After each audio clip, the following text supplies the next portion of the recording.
Bonjour à tous, c'est Benjamin de Ton Banquier à domicile, j'espère que vous allez bien.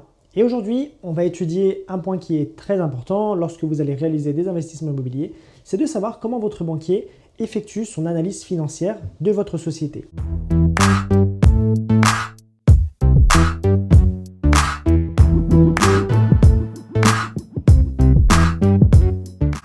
On va regarder ça pour deux aspects. Premièrement, si vous réalisez votre investissement à travers une société, il faut savoir que cette société est votre levier pour réaliser votre projet d'investissement. C'est à travers elle que vous allez solliciter la banque pour faire le crédit. Et donc, automatiquement, la banque va analyser le bilan de cette structure. Ça, c'est la première chose. Et la deuxième chose, ça va être dans le cas où vous faites un investissement locatif professionnel. Dans les locaux que vous allez cibler, il va y avoir un professionnel. Ce professionnel a généralement effectivement un bilan, une liasse fiscale que votre banquier va aussi regarder. Pourquoi? Car ce locataire est finalement celui qui va venir rembourser votre prêt. Donc votre banquier va quand même analyser ce locataire professionnel pour savoir si au niveau de sa liasse fiscale et de son bilan, tout est bon, tout est cohérent et que cela puisse garantir le bon paiement de votre prêt. Ces deux aspects sont très importants et cela vous permet aussi autre chose à vous. Lorsque vous allez préparer votre dossier, vous allez préparer un business plan, un prévisionnel et pour ça, il faut avoir les bons chiffres, les bonnes données à mettre en avant. Et très souvent, on a remarqué, moi je peux vous dire à travers mon expérience, que les clients vont retenir un ou deux postes du bilan et pas plus. Alors cela est dû par une mauvaise connaissance du bilan ou parfois une mauvaise exploitation des chiffres. C'est pour ça que je vous invite, bien entendu, à aller voir votre expert comptable pour lui poser toutes les questions sur le détail de votre bilan.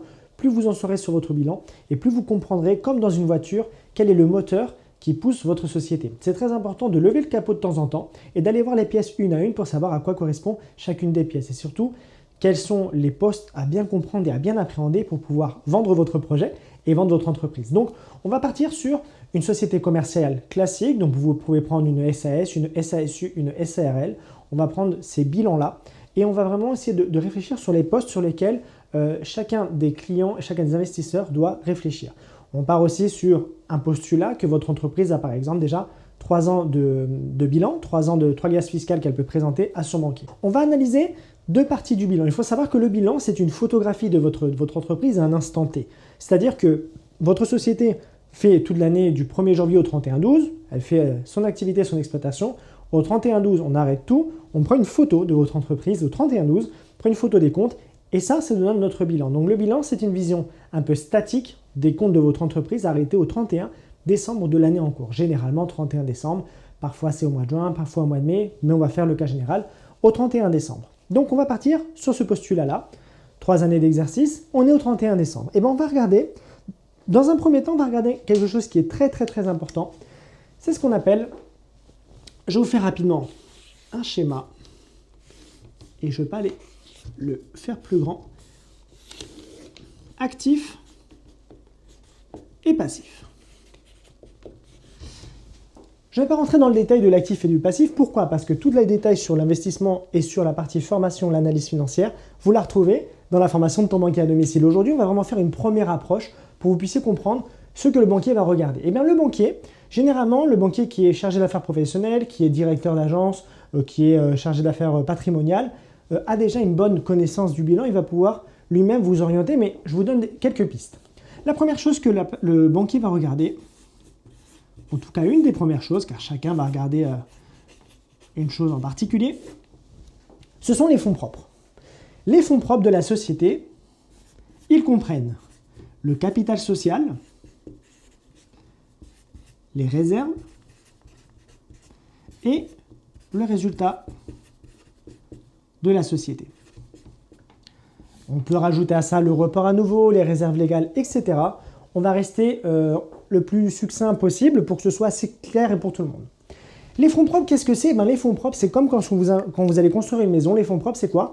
C'est les fondations, c'est le ciment sur lequel va reposer toute la structure de votre bâtiment. Et pour les personnes qui ont fait de la construction, je vous apprends rien en disant que les fondations, c'est super important. Et plus vous allez vouloir construire vers le haut, plus il faut que les fondations soient profondes.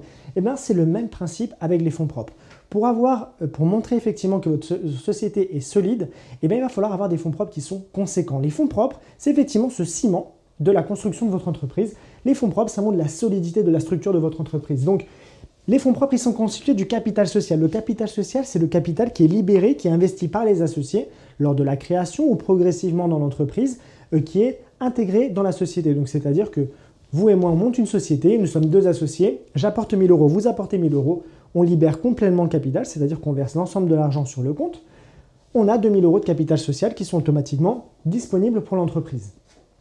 Les réserves, vous allez avoir les réserves légales, statutaires, etc. Selon les activités, on peut avoir dans les statuts la mise en place de réserves, c'est-à-dire qu'on va considérer que pour chaque année où on dégage un bénéfice, ou chaque année que la société dégage un peu de trésorerie d'excédent, eh ben on va mettre en partie une réserve en place, c'est-à-dire qu'on va mettre de l'argent de côté, parce que parfois vous avez certaines activités qui demandent d'avoir des réserves légales, on peut prendre les agences de voyage, etc., qui ont besoin d'avoir des réserves légales obligatoires. Donc vous avez cette partie-là qui rentre aussi dans les fonds propres, parce qu'effectivement c'est une partie qu'on doit mettre de côté, mais qui appartiennent quand même à l'entreprise. Ensuite, on a le résultat. Quand je mets le résultat, c'est le résultat de l'année en cours. Donc, c'est-à-dire que le résultat net que vous allez avoir ici, c'est le résultat qu'il y a tout en bas de votre bilan. Donc, le résultat net qui est ici, c'est aussi intégré aux fonds propres. Ce qui est important, c'est quoi? C'est que votre résultat net impacte sur les fonds propres. Vous voyez que déjà ici, le résultat, c'est ce que beaucoup d'entre vous vont appeler le bénéfice. Alors, bénéfice, c'est quand c'est positif. Déficit, c'est quand c'est négatif. On est d'accord? C'est pas tout le temps du bénéfice. Mais le résultat, il apparaît ici. Déjà, ça vous montre un très bon argument. Le résultat, il apparaît ici, ça veut dire que votre résultat impacte votre niveau de fonds propres. Qu'est-ce qui est important de savoir? C'est que plus vous allez avoir un niveau de fonds propres qui est important, plus vous montrez que votre société, elle est costaud au niveau financièrement parlant. Sur la structure financière, votre société tient la route. Si vous avez des fonds propres qui sont faibles ou négatifs, ça arrive qu'on ait des fonds propres négatifs. Qu'est-ce que vous montrez à la société, à la banque, pardon? Qu'est-ce que vous montrez à votre banquier? Et bien, vous montrez qu'entre le capital investi par les associés et le résultat fait par la société, eh ben, on est en négatif. Ça veut dire que l'argent que nous avons apporté dans notre société et les déficits qui ont été imputés font qu'on a un fonds propre négatif. Et bien, tout de suite, votre banquier, en voyant des fonds propres négatifs, se dit on a un problème sur la structure de l'entreprise. Des fonds propres négatifs, ça veut dire un problème sur la structure financière de l'entreprise. Petit aparté, il y a un cas où les fonds propres négatifs ne sont pas très révélateurs, c'est lorsque vous êtes un entrepreneur individuel. Pourquoi? Parce que dans les fonds propres, il y a notamment la rémunération du gérant qui sont intégrés dessus et donc du coup les fonds propres peuvent être négatifs. Mais là, je vous parle d'une société commerciale classique. Donc dès que votre conseiller va prendre votre bilan, va prendre votre bilan, l'actif, le passif, il va regarder les capitaux propres, donc les fonds propres, les capitaux propres. Et il va regarder le niveau des capitaux propres. Et il va regarder si ces capitaux propres sont positifs ou négatifs.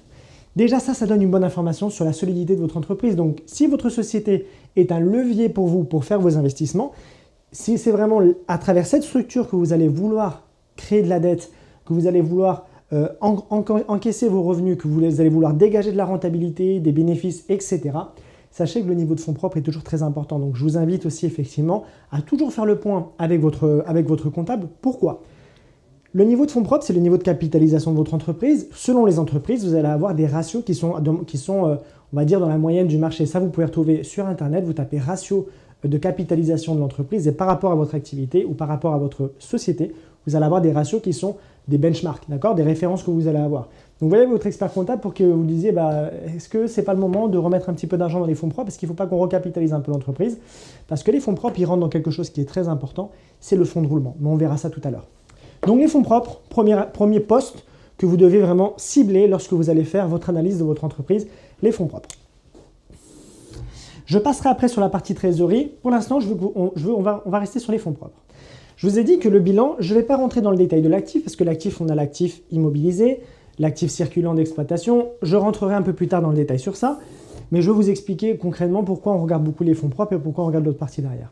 Les fonds propres, ça nous montre donc la solidité financière de l'entreprise. Pourquoi je vous dis ça? Aujourd'hui, je vous donne des astuces pour vous montrer comment un banquier, généralement dans une première approche, dès que vous allez lui donner votre bilan, et bien lui va regarder votre bilan. Allez, je regardais un bilan en 20 secondes. En 20 secondes, j'étais capable de prendre les quelques postes que je voulais voir et déjà de faire un premier diagnostic dans ma tête quand moi j'ai travaillé à la banque. Donc, en 20 secondes, moi je veux que vous soyez capable de faire la même chose, de prendre votre bilan et de savoir de vous-même, quand vous allez voir votre expert comptable, j'ai détecté ça, ça, ça et ça.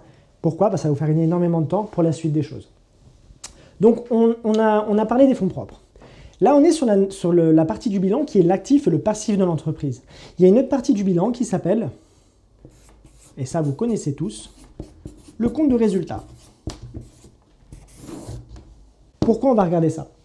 On va regarder le compte de résultat parce que le compte de résultat de l'entreprise que vous gérez à travers laquelle vous réalisez vos investissements, cette fois-ci, on va regarder combien a dégagé l'activité que vous avez réalisée dans l'année. C'est-à-dire que si vous avez encaissé des revenus sur cette activité, si vous avez eu des prestations, si vous avez eu tout ce que l'entreprise a encaissé, on va avoir la visibilité un peu plus dynamique de l'activité de votre entreprise. Alors, si on regarde le compte des résultats, généralement, les investisseurs vont nous dire que ce qu'il faut absolument regarder, c'est le chiffre d'affaires. C'est le plus important pour les investisseurs. On a l'impression qu'en tout cas, les investisseurs novices. Je vais vous expliquer pourquoi novices. Tout le monde va retenir le chiffre d'affaires. Le chiffre d'affaires, c'est super important. On a l'impression que dès qu'on parle avec les gens autour de nous, bah moi, j'ai une entreprise qui fait 3 millions de chiffre d'affaires. Waouh, c'est super, c'est très bien, tu es quelqu'un qui a réussi. Ça ne veut rien dire, 3 millions de chiffre d'affaires. On peut faire 100 millions de chiffre d'affaires et avoir une entreprise qui dépose le bilan. Ça n'a rien à voir. Le chiffre d'affaires, c'est votre activité brute. C'est la quantité que vous avez vendue fois le prix de ce que vous avez vendu, que ce soit des prestations, que ce soit des produits, peu importe. Le chiffre d'affaires, c'est l'activité brute. Donc ça veut dire que ça nous donne une idée du niveau d'activité de votre entreprise. Comment le banquier va étudier le chiffre d'affaires? Il va étudier le chiffre d'affaires dans le temps. Il va étudier le chiffre d'affaires dans le temps. C'est comme ça que le banquier va étudier votre chiffre d'affaires. Il va regarder à l'année N-2, N-1 et N. Et il va regarder l'évolution du chiffre d'affaires. C'est ça ce que va regarder votre banquier. S'il voit que dans ces 3 années, votre chiffre d'affaires a progressé, eh bien, ça veut lui dire pour lui que le niveau d'activité de votre entreprise est en progression. Donc ça, c'est un signe qui est positif. Plus que le chiffre d'affaires en lui-même qui nous donne des informations dès qu'on a de l'expérience, de savoir si on est dans la moyenne ou pas des marchés, mais est-ce que l'entreprise en elle-même se développe? Est-ce qu'elle stagne ou est-ce qu'elle diminue?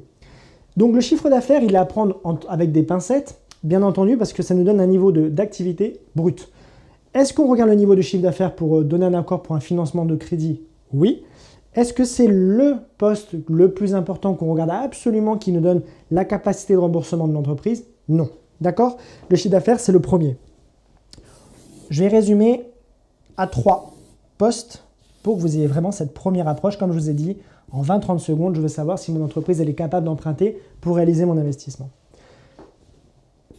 Le plus important, et vous allez retenir ça, vous allez noter ça quelque part dans un cahier ou quelque part, l'excédent brut d'exploitation. Le BE, ou le résultat d'exploitation, il y a une petite nuance, mais retenez que résultat brut d'exploitation, le BE. L'excédent brut d'exploitation, ça, c'est la rentabilité que dégage votre société. Qu'est-ce que c'est l'excédent brut d'exploitation? C'est tout ce que j'ai encaissé, mon chiffre d'affaires, moins ce que ça m'a coûté en termes de production pour les salariés, pour les loyers, pour tout ce qui va être le loyer du local, l'EDF, les consommations intermédiaires, les matières premières que j'ai utilisées, toutes ces choses-là qui sont entrées dans le processus d'exploitation, donc tout ce qui est rentré dans l'exploitation de la société, j'enlève tous les frais qui ont été intégrés là. Et là, j'ai ma rentabilité, et ça, c'est notre rentabilité brute. Et ça parle déjà un peu plus aux investisseurs. Mais pourquoi, quand vous êtes investisseur, vous pensez tout le temps en chiffre d'affaires? Parce que vous vous dites, vous avez l'impression qu'en mettant ce chiffre-là, c'est le plus gros qu'il y a dans le compte de résultats. Et bien, on a l'impression qu'en donnant le chiffre le plus gros, on est la meilleure entreprise. Ben non. Si vous avez un chiffre d'affaires qui est plus faible que dans une entreprise que dans une autre, vous avez 200 000 et l'entreprise voisine a 250 000, vous dites, bah mince, je suis moins bon qu'elle. Ben non. C'est quoi la rentabilité qu'il y a dans votre entreprise? C'est ça qui est important. Pourquoi? Parce que votre banquier va prendre ce chiffre-là, et ce chiffre-là, elle va considérer que c'est votre capacité de remboursement annuel pour un prêt. Donc, c'est-à-dire que si votre BE, votre excédent brut d'exploitation est de 30 000, et bien la banque se dit, bah, cette société elle est capable de payer 30 000 € pour rembourser un prêt par an. Déjà là, vous avez un chiffre qui est très important pour vous, parce que si vous réalisez un investissement, que vous faites des prévisionnels ou quoi que ce soit, et ben, le BE, l'excédent brut d'exploitation, ça vous donne vraiment déjà quelque chose sur lequel vous pouvez vous appuyer. Si votre excédent brut d'exploitation est négatif, ça veut dire que votre entreprise ne dégage pas de rentabilité. Et ça veut dire que dès que vous allez vous présenter à la banque et que vous voulez dire bah, « moi, je veux investir à travers cette société pour acheter d'autres murs, pour acheter d'autres locaux, pour acheter un autre fonds de commerce bah, », le banquier, si ça c'est négatif, il va se dire « oui, mais monsieur, votre entreprise, elle a une rentabilité qui est négative ». Donc, qu'est-ce qui va se passer? Le banquier va regarder dans le bilan pourquoi la rentabilité est négative, trop de charges, trop de salariés, pas assez de niveau d'activité. Donc, toutes ces choses-là, ça rentre en compte aussi. Mais comme je vous ai dit, avant de regarder le chiffre d'affaires, vous pouvez déjà commencer à regarder l'excédent brut d'exploitation. Ça montre la rentabilité de votre société. Et enfin, ce qu'on a vu ici, le résultat net. Le résultat net, ça aide le bénéfice ou le déficit qu'enregistre la société. Le résultat net, c'est effectivement la fin de toutes les charges qu'on a payées à la fin. Qu'est-ce qu'il reste en termes de résultats sur l'entreprise? Le résultat net, il est très important. Pourquoi? Comme je vous le disais, le résultat net, il va nous montrer aussi un peu quelle est la stratégie que vous avez voulu mettre en place pour l'entreprise. Je vous explique. Si vous avez voulu utiliser cette entreprise pour faire de la défiscalisation, eh ben on va avoir un résultat net qui va être proche de 0. Parce que l'objectif, ce n'est pas de payer d'impôts à travers cette société. Mais si par exemple vous avez été assez malin, vous vous dites bah moi j'ai eu un résultat net qui a été proche de zéro, mais j'ai quand même un excédent brut d'exploitation qui est pas trop mal. Donc ça veut dire que l'entreprise elle est rentable, mais que j'ai réussi à avoir des crédits, à payer, etc. J'ai réussi à faire le nécessaire pour payer le moins d'impôts possible. Et bien à ce moment-là, vous devrez l'expliquer à votre banquier.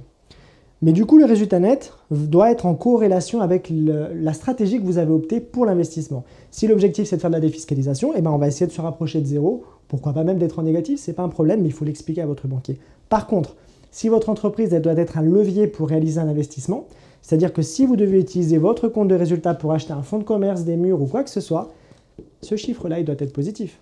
Pourquoi? Parce que si ce chiffre-là il est proche de zéro ou négatif, je viens impacter mes fonds propres.